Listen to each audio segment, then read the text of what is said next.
बिस्मिल्लाहिर्रहमानिर्रहीम। अस्सलाम वालेकुम डियर स्टूडेंट्स, उम्मीद करती हूँ आप सब खैरियत से होंगे। किंगवे ग्रुप ऑफ स्कूल्स की तरफ से हम आपको ऑनलाइन लेक्चर्स भेज रहे हैं जिसमें हमने जमात हफ्तम की जोग्राफिया को शुरू किया है।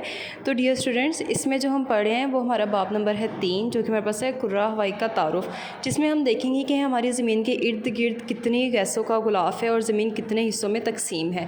हम इसके मुख्तसर सवालात करेंगे। पहला सवाल है कुर्रा हवाई से क्या मुराद है।